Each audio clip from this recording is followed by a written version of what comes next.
I'm Mathew Kerbis, the subscription attorney, and this is Law Subscribed, your dedicated source for all things subscriptions and the law. Thank you to my sponsors. See links to them in the show notes. Everything discussed is only for educational and entertainment purposes. Enjoy the show. Welcome back. If you thought that Lauren and I had fun talking about technology, and we did, now's the time for us to have our real fun because we're talking about law firm business models. We're talking about how do you even price legal services in this tech-powered, AI-efficient world that we're living in. I mean, and we're not recording these too far in advance, just a few months in advance. But with every single month with exponential growth, this tech is getting better and better and better. And if you're listening to this, you're probably already adopting it or thinking about how to adopt it. But if you're billing by the hour, then you're not going to be making as much money because the time it takes for you to do things is not taking as much time as it used to.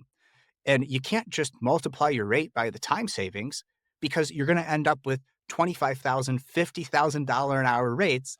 And your ethics authority is not going to look too kindly on that. And even if somebody gets something the minute after you hang up with them, they're not going to want to pay $5,000 for that based on a billable rate of a 0.1, right?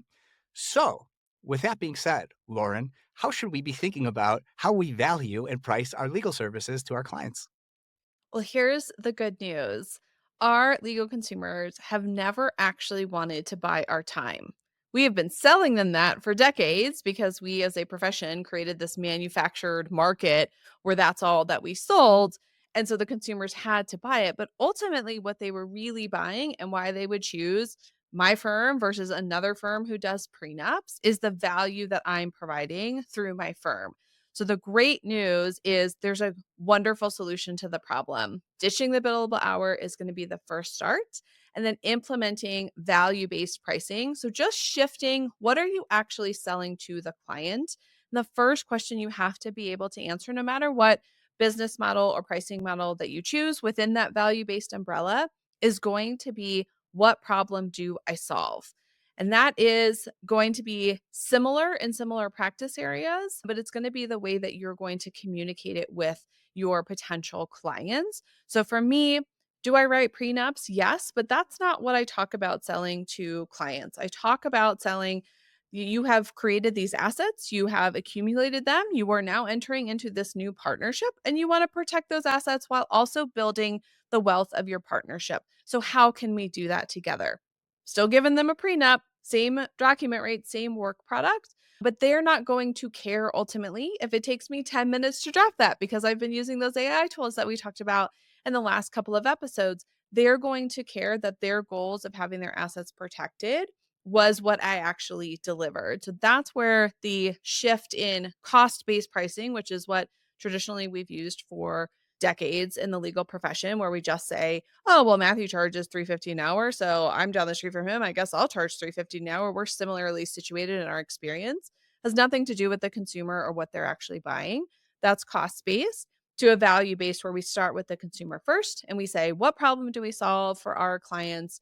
What value does that give them? And then what are they willing to pay for that value? We do this all the time in every other consumer based pricing or consumer based in any every other consumer based market that we're in, right? Why do I go to the coffee house down the street versus Starbucks? Or why do I buy Toyotas versus Lamborghinis, right? Anywhere that we are buying stuff and we are consumers, we're doing the same thing. We just, for some reason, have thought we're special as lawyers. I don't know that we haven't had to do this for decades, but the market and the tech is definitely going to push us in that direction. So I do flat fees in my practice. It makes the most sense. But I know, Matthew, you are all about subscriptions, makes a ton of sense for cash flow and ton of sense for consumers. So how do you approach it from a subscription based format? Yeah, so my perspective on it is, and we kind of got into this. We were even talking about our brand episode where you're somebody's life lawyer, right? Like what is that? Like that's like a thing that doesn't really exist. Well, I am trying to be someone's life lawyer, right? Like I just don't have the domain to it. Whether that's in their business or in their personal life, you can subscribe to an attorney and get legal advice and legal help when you need it, but also avoid big expensive legal problems. I was talking to a PR agency, which if you're the owner of a law firm and you say that on LinkedIn, you will get inbound from some PR and marketing firms that want to help you get more business, right? Well, what's interesting about the PR space and being a licensed attorney is if you're a state-based practice attorney, well, a national PR firm that helps you get national PR probably isn't going to be useful to you.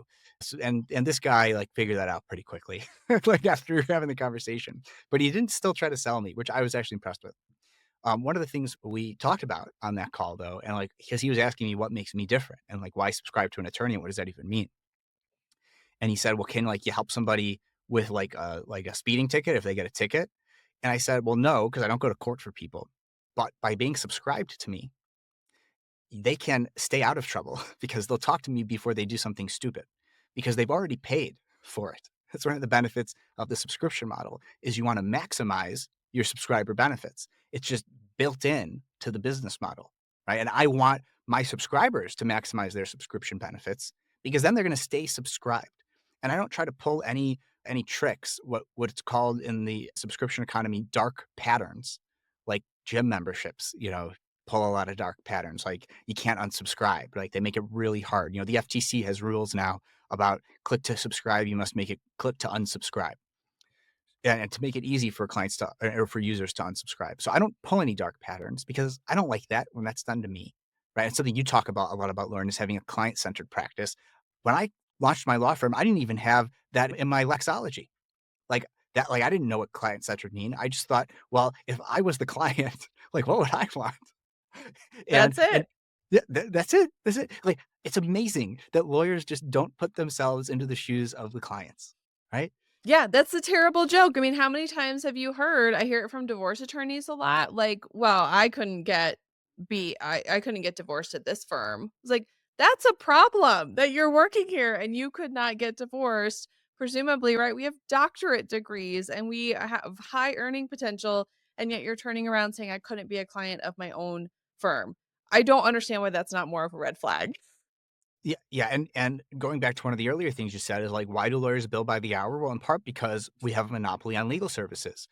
And it's in the news right now that KPMG just got approved for an alternative business structure in Arizona.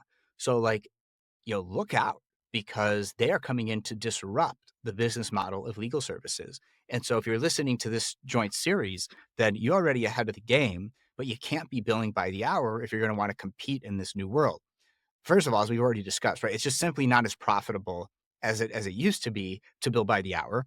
So like if you need a profit motivation, there it is, right? You want to make more money and spend less time actually working. Like stop billing by the hour, leverage automation and AI up the wazoo, and voila, like you'll have made it. Like, yeah, sure, you got to be able to do the legal work and like understand like the underpinnings what the AI is generating and with the automations, like if you're going to help set those up, what they do. But now we can leverage these tools in ways we never could before. So something that I do though is I do really a hybrid model, right? And like my favorite clients are the higher level subscription clients. And even at the higher levels that for what I charge, like it's still like minimum wage compared to if they were to hire a lawyer full time in their practice, right? Like they would have to pay way more money. So it's fractional general counsel for small business owners or for people for their lives, right? And I have different price points that make sense for how often they need me and how many things I'm taking off their plate. Because at the end of the day, if you're a small business owner, and a small business owner to me is a business that just doesn't have a full-time in-house attorney, right? So all the way to solopreneurs like you and I, Lauren, all the way up to having hundreds of employees, but you still don't have a full-time in-house attorney. Like I could be the fractional general counsel for that business. And even my largest clients, they hire other lawyers to do higher, more specialized things. But for the day-to-day stuff, it just makes sense to outsource that to an attorney. And because my prices, ultimately, if they hire me and engage me for a full year, it really does end up being like less than minimum wage for what it would take to hire somebody full time, granted, right? And so like it's part time, but it's still at a super reasonable cost. Whereas if you're charging by the hour, like these small businesses, they don't know how to budget for that. And like even the larger companies that I represent, like they still need to know. Like they need to be careful. Like one of the reasons they've achieved the success that they have is because they're spending wisely. And so they're being careful and they're employing a lot of people, right? And so like if they were spending, many multiples more on legal services. That's a few more people that don't have jobs possibly at these larger companies where I'm still their fractional GC. So even though it's outside the scope a little bit of like being a mission driven firm of trying to serve those people and business owners who have been long unserved by the legal profession to like represent some companies that have significant like a lot of money and like a lot of revenue annually, it ends up that they're able to continue to grow and to hire more people as a result of that, right? And so I still find that even for those clients, I still feel like I'm fulfilling the mission of my firm to be more accessible legal counsel. And at the same time, having high paying clients like that let me, in a way, subsidize the other work that I do to like everyday people because you got to have some high ticket, clients sometimes to be able to continue to do that other work. But the point is of the subscription model is for whether it's those small business owners or for everyday people, they will always come to me first for their legal things. And even if I can't help them, I could probably quarterback for them or coach, for them to find other lawyers that might be able to, help them out. So I'm like the Cook County area affiliate for like Overture. So that does come to mind. But I was referring people to Overture before they like made me their local affiliate or whatever. So I don't know, like I might get like a kickback or a percentage or something, and I'm not exactly sure how that works because it's still kind of new that I've been an affiliate. But like Overture is one of those platforms where now I could go and post that referral that my client needs an attorney in such and such a place. Now I find that I'm still more in the camp of like getting referrals from the platform rather than referring people. But the nature of my model does lend itself well to that referral model, except I'm helping clients avoid even needing a specialist in the first place, like a litigator, like, some kind of other like environmental attorney or other things by just avoiding the legal problem in the first place. Because the subscription model also lends itself to problem avoidance rather than problem solving.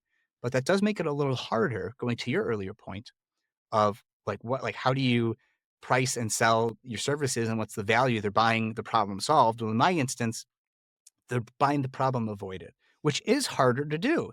But estate planning is taking your vitamins too. So like, what have you learned about pricing and explaining the value of your services for the estate planning side of things? Yeah, you do have to know the pain point. So I think that sometimes this is something you have to, with each specific client potentially in your target market, get to the numbers for them. So even with you, Matthew, right? Like you were saying that you are a fractional GC. So if a company came along, maybe they aren't sure. So these are nice numbers to have in your back pocket. But to say, hey, if you're going to hire a run of the mill attorney on your payroll, that's probably going to run you right maybe 100 to 150K per year, plus maybe benefits, right? Whatever you offer. And so then being able to have a hard number to say, but my services are X, right? They're a fraction of that. And you're going to get a lot of the same benefits. Even those highly revenue generating companies, they've got a budget, right? And I loved your point of, well, if you don't have an in house counsel, that then frees up those funds to be able to hire somebody who is directly generating more revenue for your business. Like it just makes business sense. It's a lot, I think, easier sometimes in the business setting. On the estate planning side and on any sort of consumer facing side, I tend to, when I have somebody who's potentially on the fence, is talk about what they are avoiding, not only what you're protecting when it comes to estate planning or prenups or even tax debt resolution, right? There's something that you don't want somebody taking away from you, but talking about the potential litigation costs. So this can be in the employment space, right? Just HR issues, right? Employee issues. Folks don't realize how much is it going to cost if I get sued about this?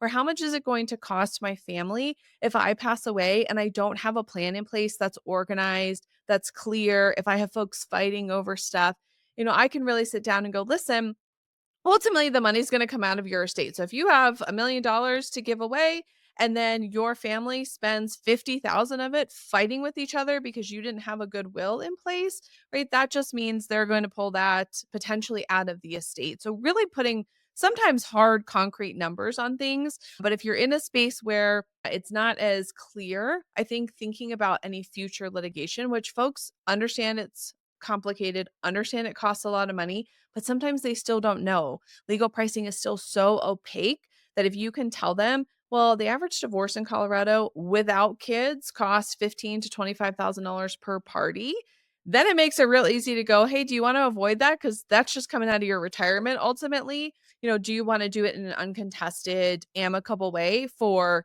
5 grand? Makes a lot more sense. So really sometimes putting numbers on that value that they are saving can really make your services just a no-brainer. And they go, yeah, where do I sign up? Yeah, yeah. Another really important thing when figuring out what your fee is going to be, in particular when it's fixed, and subscription is just a recurring fixed fee. And so I really like the subscription economy jargon. So like subscriber benefits, right? Like what are your subscriber benefits? Well, that's another way to say what's the scope of your legal services for that fixed monthly rate. And if you're just doing a one-time fixed price, which I still do those, I just make my clients subscribe first, right? So I take the Costco approach to my legal services. First, you must become a subscriber. Now you get access to all the deals. And so by getting access to all the deals, I get that work instead of some other lawyers getting that work. But at the end of the day, they never wanted to hire those lawyers anyway because they don't know how much it's going to cost. And so I just get that first, right? Because they're subscribed to me. That's why I charge like almost half of what the next lawyer will charge for a residential real estate closing because I know I could also help them with their simple estate plan. Because let's be real, they're just buying their first starter home. They have a simple estate, right? When they're ready for more advanced estate planning, I could make some referrals to some estate planning attorneys. And frankly, my clients are price sensitive. I don't even necessarily want a referral fee. I made my money from them. Like, let's keep their costs low and let the other lawyer keep all of their fee. And you don't hear that a lot in the legal profession. So the subscription model just lends itself to, I think, doing better business. So for me, though, the scope is they get access to schedule 15-minute calls at a time. And the amount of calls available depends on their subscription level. So if they're only paying $20 a month, well, they're only getting me at the end of my day. If they want to pay $100 a month or more, then they get me whenever I'm available to schedule those 15-minute calls. For the bigger clients, I actually have custom links for them where because they might need more time. They might need to throw 30 minutes on my calendar. So they get a unique custom link that they could throw 30 minutes on my calendar for the bigger clients, right? That's one of the ways that I rationalize and explain to them why they're paying more is because they could actually put more time on my calendar, right? I don't limit the amount of time that they could actually schedule those calls. Well, you could do that. Calendly lets you do that, right? You could have a unique link for every client where they're capped at, you could use this link 5 times a month. Really easy to automate these days. But I wouldn't recommend you do that because then what your client's going to do is they're going to hoard those 5 uses or whatever and not use them and wait until the end of the subscription period, 30 days, a quarter, half a year, whatever. And then they're not using it and not calling you. And so by having unlimited communications, your clients will call you, but you make them schedule the time with you.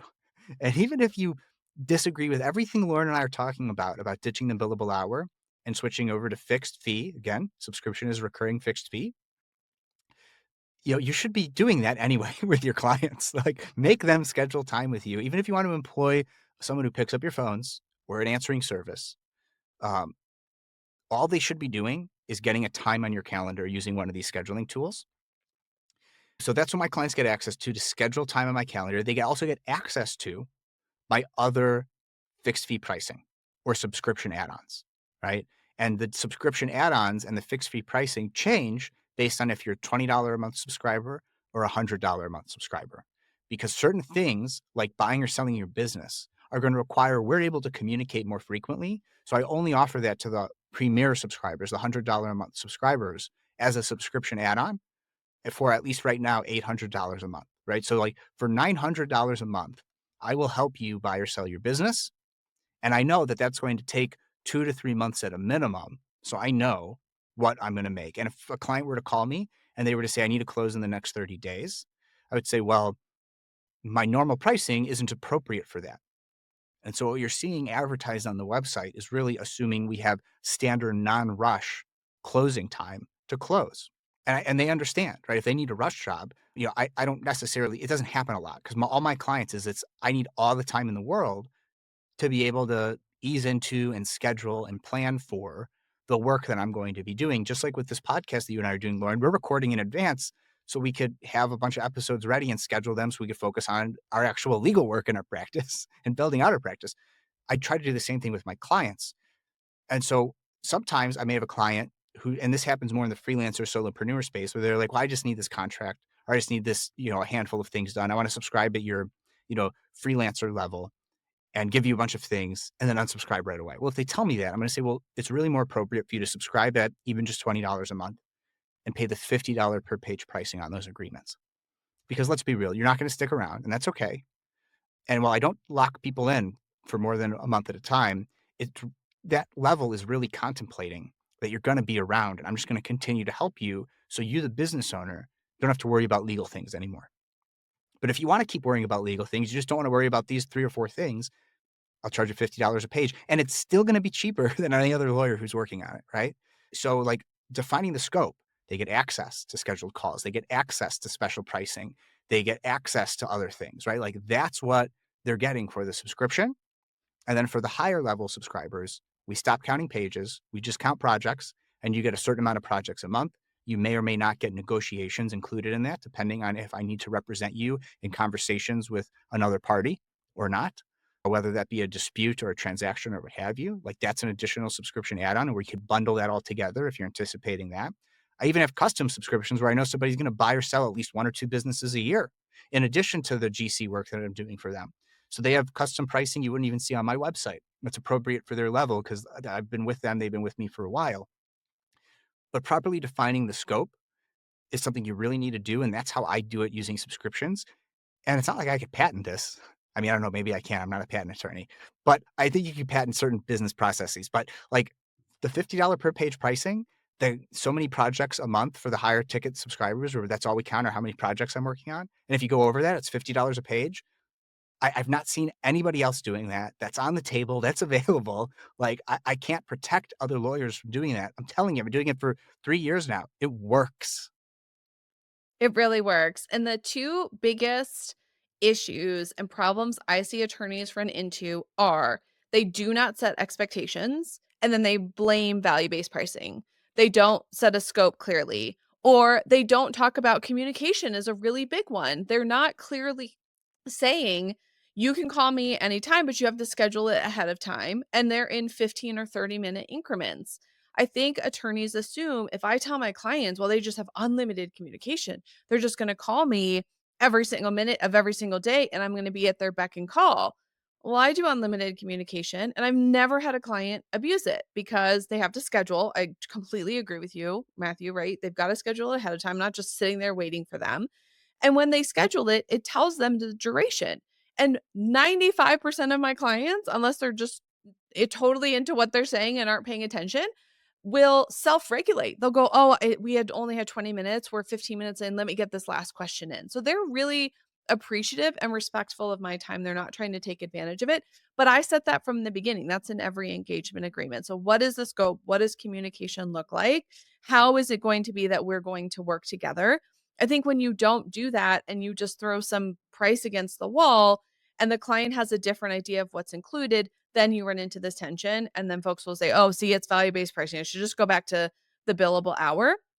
But that's just attorneys not doing their job, quite frankly. We just want to put all of the onus on the client and say, whatever you need, we're just going to bill you, versus saying, no, we're the expert. We know what's involved. We know how long this takes. These are the different levels that you have that you can choose from based on your needs. And we're going to meet those needs and deliver the value. So, not setting expectations.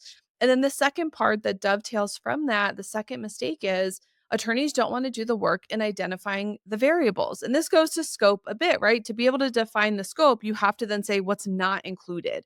So for your example, right, I'm going to help you buy and sell one business. And I'm sure it says that, right, in your engagement agreements. Or, if you have an additional one, it's an additional cost. And attorneys just don't want to sit down, even though we know we issue spot for a living, but for some reason don't want to sit down and say, these are all the things that could happen that are not included, and they're going to be extra and be upfront about them. Again, never had a client push back on me. I don't know, Matthew, if that's been your experience, but when they know it from the beginning, they don't have an issue with it. They get it. But when those two things don't happen, it's very easy to blame value-based pricing, but really that's not the issue. And when those two things happen well, I mean, sky's the limit and margins are off the charts because you're delivering value. You're likely over delivering value and the client knows what to expect. Yeah, yeah, and actually, believe it or not, like, I don't even specify 1 or 2 businesses being sold a year. I just have so many projects a month. But the way that my projects work are, that it carries over month to month. So if you have 3 projects a month and we're doing a closing for a transaction, you're buying or selling your business, that continues to count against your project limit month to month. So you don't get a brand new 3 projects every month. You get 3 projects per month, and projects that go for multiple months always continue to count against your limit. And so that's how I define it, because I still try to think, you want it to be as simple as possible, right? Like super simple and applicable broadly. And how is a project defined? It's defined, you know, clearly for me as, drafting something, writing something, reviewing something, letters, contracts, research. Like each one of those things individually is considered a project, right? Now, if I'm analyzing and drafting and reviewing a contract, that's one project, right? And there are some things where it's like, well, what if it's like a project with like a million exhibits attached to it? It's like a contract and it's got like, exhibits A through G. And it's like 1,000 pages, right? Well, I said about, like you said, having a conversation with the client. I know we're just sort of attaching these on and calling them like exhibits, but like a statement of work is its own totally separate project from the master services agreement. Even though they're related, they're a different contract. Whether you try to attach it as an amendment or an exhibit or what have you, and you just got to explain that to your clients that like that's it's a lot of other work that we are going to have to do on this other document. And sure, it's a shorter document, but we don't. One of the values of a pure subscription where we don't count pages, some projects will be longer, some projects will be shorter. The truly longer, more time arduous ones will go over multiple months, probably. And so that's how my business model works out. I don't do the thing where, it's like, well, look, I don't track time at all. It's like, oh, that took me a lot of time. I lost money on that. No, no, because I'm thinking about lifetime value, right? I'm thinking, yeah, sure, that project may have taken a little bit longer. Even if I'm not tracking my time, I could sort of figure that out pretty easily. Um, but but this client, because they got great service, is gonna stay subscribed. And so I'll end up making way more from this client than if I just tried to maximize value in that little like that little tiny, one sort of transaction. In like this one instance, I try to maximize value. I lose out on all future value from that client that I could provide them and that they could pay me for. So, that's another way to think about this is how you scope your services and how you think about the value that you price is is the value, like, immediate? Is it long term? Is there a combination?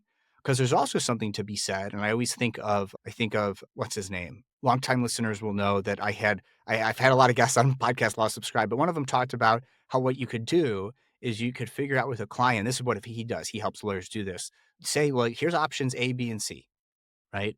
How fast do you need this work done? And if you need it done, the fastest, that's going to cost the most. And it gives your client a chance for them to pick the value that they want, to pick the speed, to pick the turnaround. Because almost always it's more valuable for your client to get things faster. And when you make money when things take longer, there's an inherent conflict there. So by switching over to fixed fee or subscription pricing or a combination like I do, that helps you avoid that conflict and really align incentives between you and your client. Yeah, I don't think attorneys think about that the billable hour is an inherent conflict. We look for conflicts in other places in our firms, particularly with parties. But yes, when you have an incentive to bill longer, to spend more time, to think of everything under the sun that you could possibly do in this litigation case, that is not what the client wants. And if you think about an airlines, right, when we go book a flight, it's the same length of time. Like from here to Chicago is the same length of time.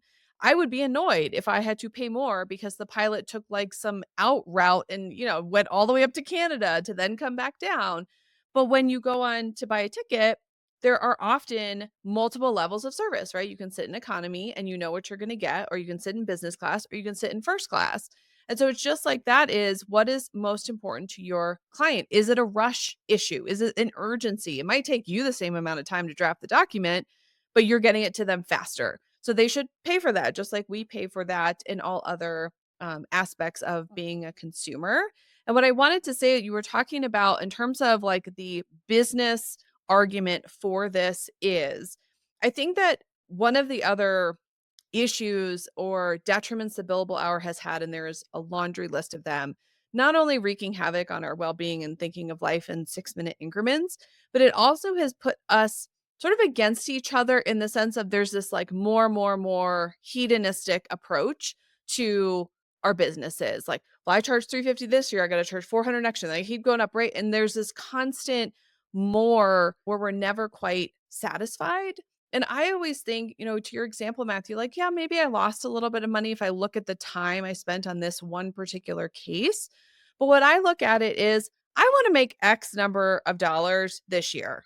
And I would like to do that in the least amount of time. Like, if I could do that working part time, which is what I do, wonderful.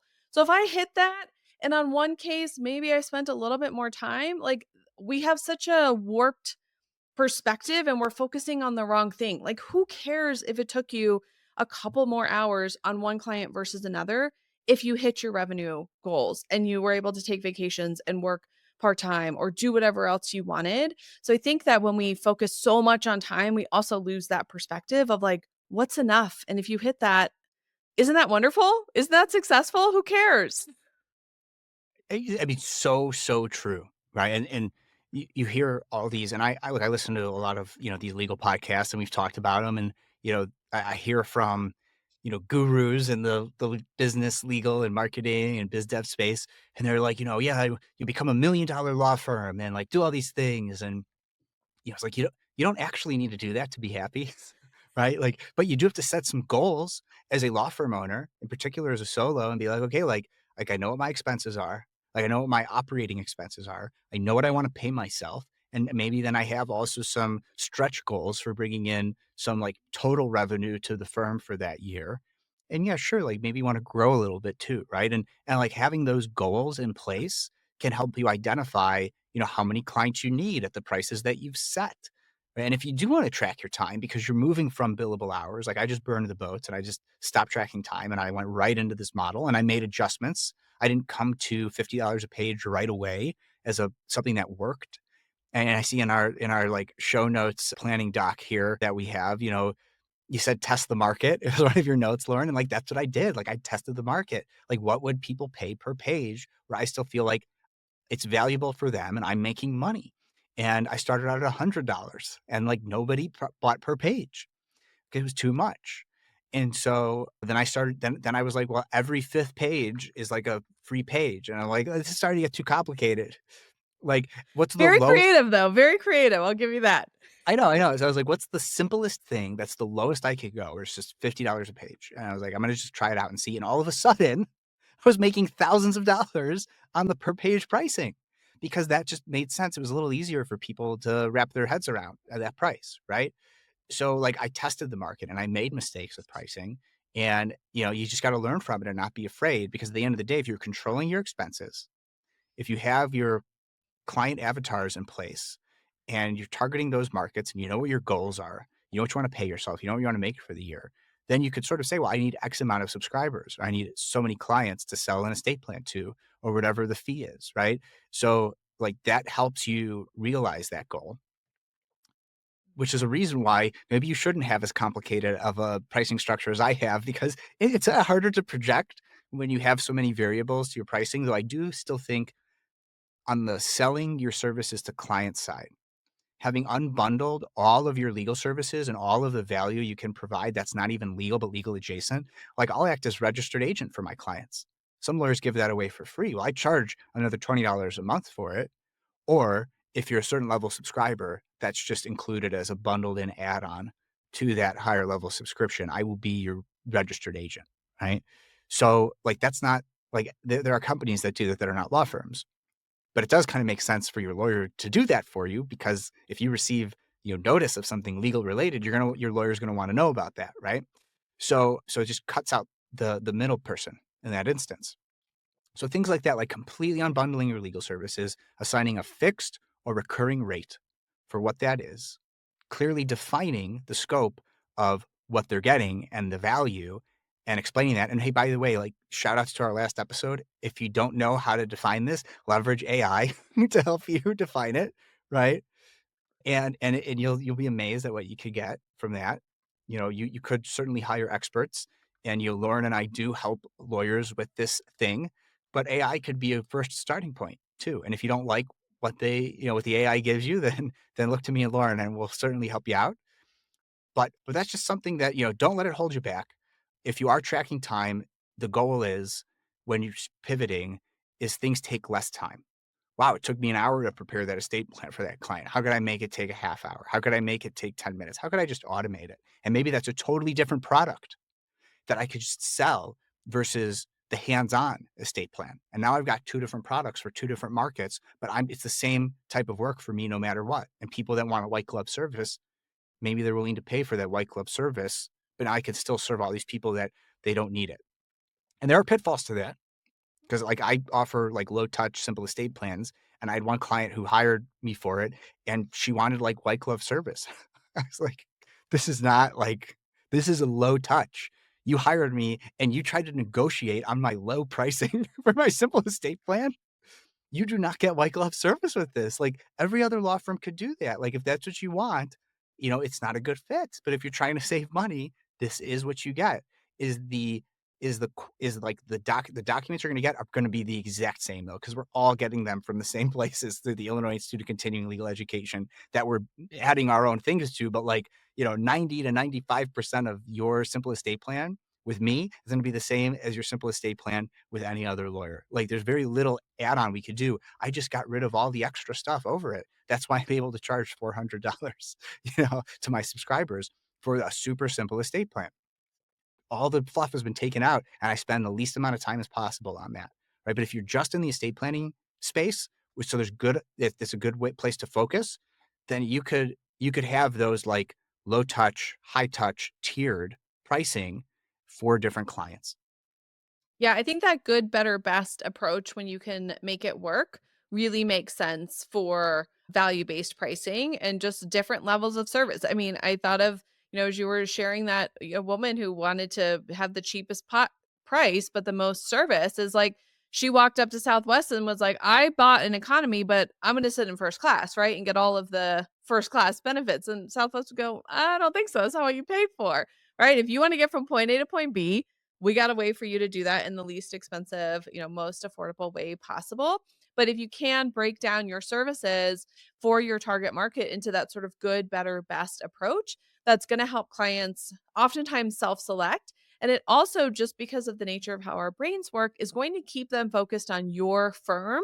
Whereas if you only offer one service, consumers often want to make sure that they're choosing the right service for them. So they like to compare. And if you just offer one, well, then they're going to go, well, Lauren just offers this one. Let me go see what, Sally down the street offers. And she offers, well, actually, Sally looks, and now I've lost a customer.